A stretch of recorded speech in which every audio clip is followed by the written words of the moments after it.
1일 설교하겠습니다. 하나님의 은혜 그 이후라는 제목입니다. 출애굽기 9장 33절에서 34절입니다. 바로가 비와 우박과 내성에 그친 것을 볼 때 다시 범죄하여 마음을 완강케 하니 그와 그 신하가 일반이라.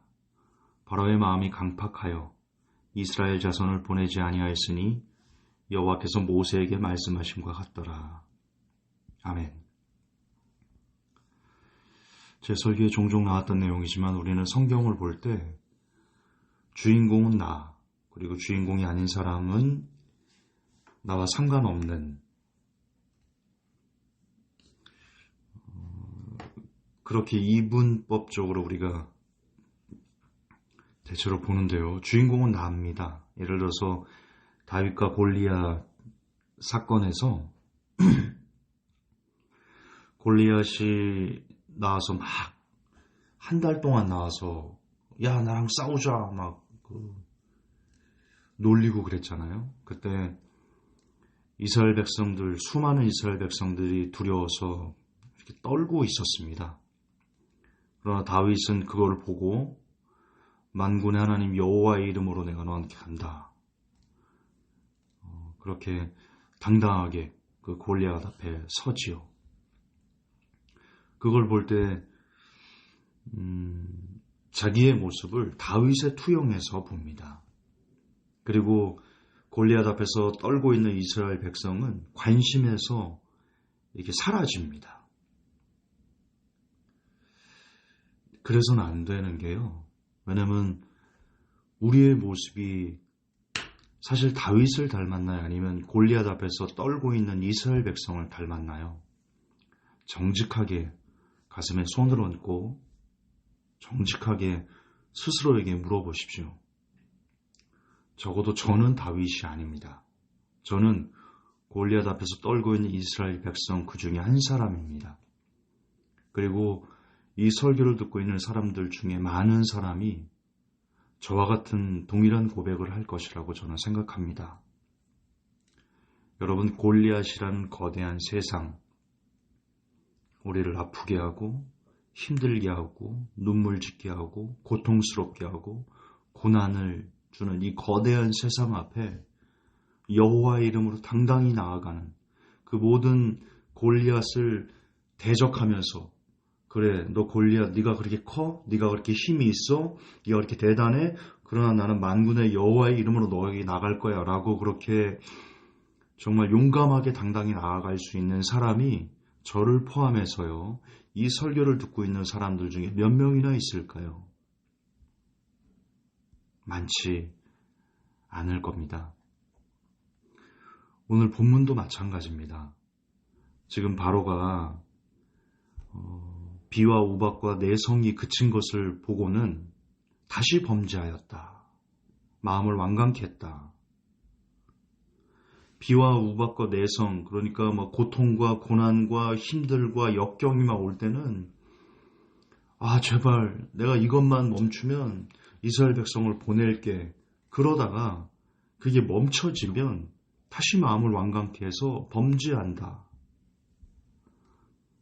이걸 보면서 우리가 바로를 욕할 수 있을까요? 우리가 파라오 왕을 욕할 수 있을까요? 욕할 수가 없어요. 저는 욕할 수가 없습니다. 왜냐하면 바로가 너무나 저를 닮았거든요. 아니, 더 정확하게 말하면 제가 너무 바로를 닮았거든요. 어렵고 힘들 때는 하나님을 붙잡고 살려달라고 이 곤궁함만 면하게 해주면 정말 하나님께서 하라시는 대로 다 하겠다고 그렇게 간구해놓고, 그래서 하나님께서 그 눈물을 불쌍히 여기셔서 그 곤궁함을 해결해 주시면, 그래서 삶의 평안함이 오면 언제 그랬냐는 듯 우리는 또다시 하나님을 잊어버리고 내 맘대로 살거든요. 제가 그랬고, 그것도 반복하지만 이 설교를 듣고 있는 여러분들 중에도 양심에 찔리는 분이 많으실 거라고 저는 생각합니다. 그렇기 때문에 오늘 설교인데요, 하나님의 은혜 그 이유, 은혜 받은 이유가 너무 중요합니다. 은혜를 받은 이유가 너무 중요합니다. 하나님의 도움으로 우리가 평안해지는 거거든요. 근데 사람은 평안해지면 다시 세상을 즐기려고 합니다. 어려움이 없어지면, 고난이 없어지면, 삶의 어떤 거침이 없어지면 다시 예전의 나의 잘못된 삶으로 돌아갑니다. 바로가 그렇듯이 우리가 그렇습니다. 그러므로 바로를 보면서 아유 미련한 놈, 하나님 한 번 보내랄 때 보냈으면 저런 고통을 안 받아도 되잖아. 그렇게 말할 수가 없어요. 우리가 지금 그렇게 살고 있거든요. 내가 그렇게 살고 있거든요. 우리가 바로를 너무나 많이 닮았다는 걸 인정했으면 좋겠습니다. 그리고 은혜를 받은 후 하나님께서 평안함을 주신 후 어떻게 살 것인지를 미리 대비해야 한다. 그렇게 여러분들에게 제 자신에게 권면하고 싶습니다. 여러분 열왕기상 열왕기야 역대상 역대야 이스라엘의 왕들의 삶을 보면요. 하나님의 도움으로 강하게 되고 대적들을 이기고 그리고 나서 교만해져서 망한 왕들이 수두룩합니다. 대표적인 왕 둘을 꼽으라면 우시야 왕이 그랬고요. 히스기야가 그랬습니다. 역대기야 26장 16절을 보면 역대기하 26장 16절에 이렇게 되어 있습니다. 저가 강성하여짐에 우시야 왕을 얘기하는 거거든요. 우시야 왕이 굉장히 좋은 왕이었습니다. 하나님 앞에 참 많은 칭찬을 들었던 그런 왕인데 성경은 이렇게 얘기합니다. 저가 강성하여짐에 그 마음이 교만하여 악을 행하여 그 하나님 여호와께 범죄하되 이렇게 기록하고 있습니다. 우시야 왕이 강성해진 이유가 뭡니까? 하나님의 은혜를 받은 겁니다. 그런데 그렇게 은혜를 받은 후 평강해지자 그 위에 보면요. 15절 보면 우시야가 그 온 군대를 위하여 방패와 창과 투과가 없고 활과 물맷돌을 예비하고 예루살렘에서 공규한 공장으로 기계를 창작하여 망대와 성곽 위에 두어 살과 큰 돌을 바라게 하였으니 그 이름이 원방에 퍼짐은 기이한 도우심을 얻어 강성하여 짐이더라. 기이한 도우심을 얻어 강성하여 짐이다. 예, 하나님이 도와주신 겁니다. 하나님이 도와주셔서 우시야 왕이 편하게 살 수 있도록 그렇게 은혜를 베풀어 주신 건데 그러자 강성하여 짐에 그 마음이 교만하여 악을 행하여 하나님 여호와께 범죄하였다. 이렇게 얘기하고 있습니다. 교만의 이유가 강성해져서 은혜를 받았기 때문이라는 겁니다. 이게 참 아이러니죠. 히스기야도 그랬습니다. 눈물의 기도 히스기야. 하나님 앞에 얼마나 히스기야가 잘 살았습니까? 그런데 역대하 32장 25절을 보면 히스기야가 마음이 교만하여 그 받은 은혜를 보답지 아니하므로 진노가 저와 유다와 예루살렘에 임하게 되었더니라고 되어 있습니다.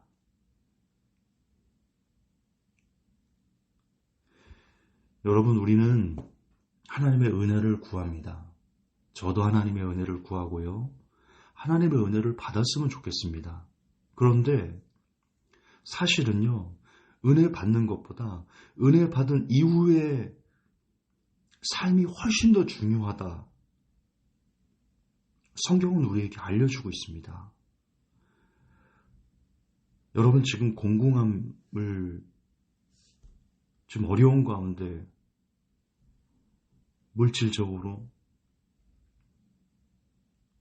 건강 문제로, 가정의 문제로, 자녀의 문제로, 학업의 문제로, 직장의 문제로, 사업의 문제로 그 어떤 공공함이 여러분에게 있는지는 모릅니다. 그런데 우리 주님께서 은혜로 여러분들이 그토록 힘들어하고 애달파하는 것들을 해결해 주셨을 때, 그래서 여러분의 삶에 다시 한번 편안함이 왔을 때 변하지 않을 수 있는 준비가 되어 있는 사람 계세요?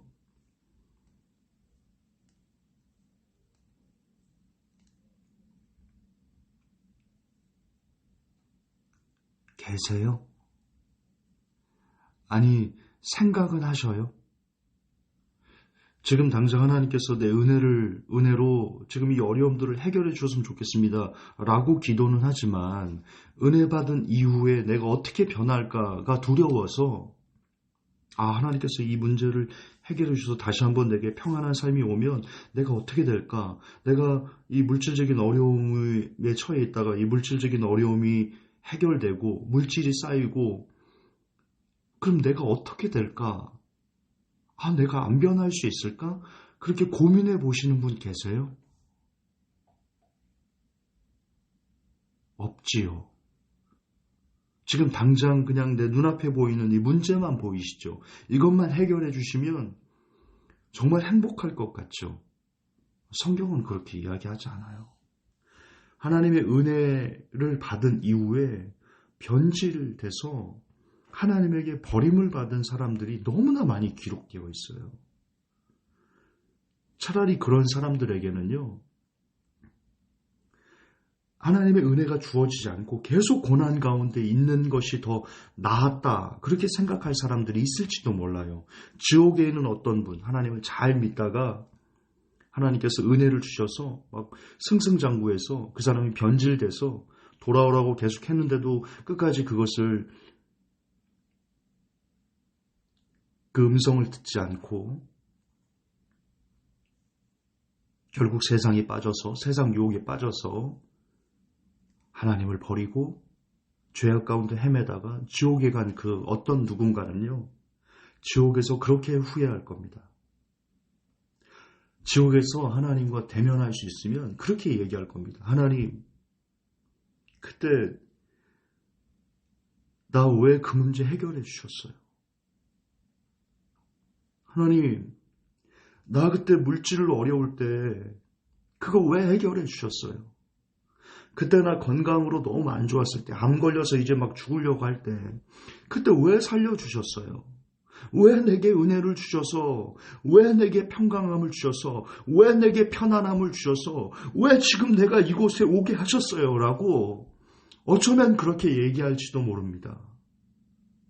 그에게 계속 그가 기도해야만 하는 상황에 놓여져 있었다면, 그가 계속 하나님 한 분으로만 끈을 삼아야 되는 그런 절체절명의 상황이 있었다면 그 상황에서 계속 그 인생이 지금 현재 이 삶이 고통스럽고 눈물나고 어렵지만 그래도 하나님을 붙잡을 수 있어서 하나님으로만 끈 삼을 수 있어서 계속 그 삶이 쭉 진행되다가 죽었다면 그 사람의 그 다음 생은 영원한 천국에서 하나님과 평생을 영원의 시간을 행복하게 보낼 수 있었을 것입니다. 그런데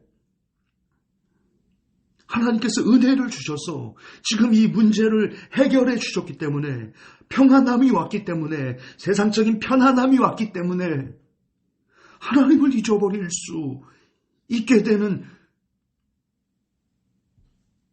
그런 기회가 주어졌다면 그리고 실제 그런 기회가 주어집니다. 사람은 그런 존재입니다. 바로를 보십시오. 바로가 정확하게 저의 모습이고 여러분의 모습입니다. 우시야 왕이 정확하게 여러분의 모습이고 저의 모습입니다. 히스기야가 여러분의 모습이고 저의 모습입니다. 그러므로 여러분 준비하셔야 됩니다.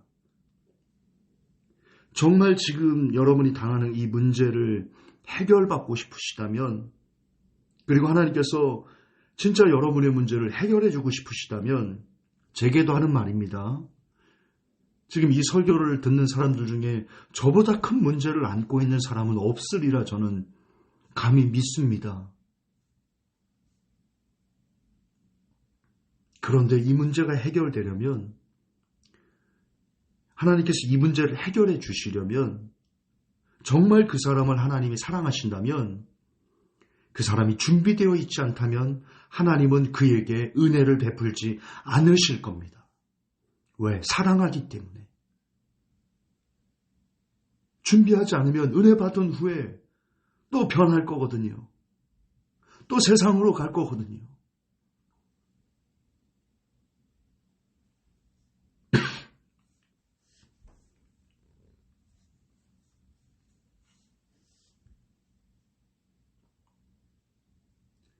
준비되셔야 됩니다.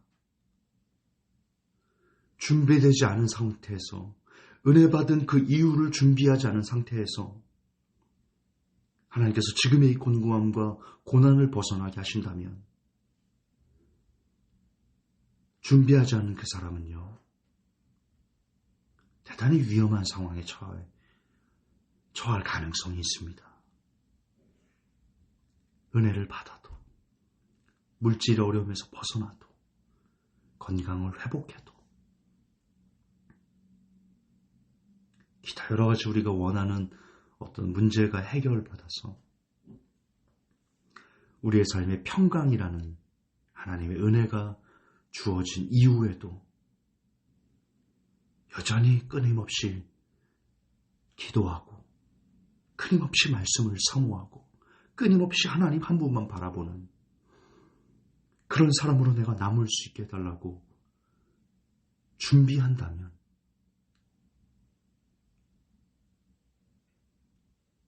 그렇게 준비된 자에게는 하나님의 은혜가 복이 될 것이나, 준비되지 않은 사람에게는요, 하나님의 은혜가 오히려 독이 될지 모르겠습니다. 그러므로 은혜 받은 이후의 삶을 준비하는 그런 지혜가 제게, 그리고 여러분들에게 있기를 예수님의 이름으로 권면합니다. 하나님 성경을 통해서 많은 사람들이 하나님의 은혜를 받은 후에 마음이 교만해져서 평안해지니까 세상으로 나아갑니다. 자기 뜻대로, 자기 멋대로 살아갑니다. 그러다 버림을 받습니다. 하나님, 종이 준비되지 않는다면, 이 설교를 듣는 성도들 중에 준비되지 않았다면 하나님, 은혜를 주지 마시옵소서. 빚을 탕감하지 말아 주옵소서. 건강을 회복시켜 주지 마시옵소서. 어떤 문제든 그 문제를 해결해 주지 마시옵소서. 그래 주시기를 예수님의 이름으로 간청합니다. 그래서 절대로 하나님을 떠나가지 않을 수 있는 그런 사람이 내가, 그리고 이 메시지를 듣는 모든 사람들이 될 수 있도록 하나님 도와주시옵소서. 진짜 은혜를 허락해 주시옵소서. 우리 구주 예수님 이름 받들어 기도하옵나이다. 아멘.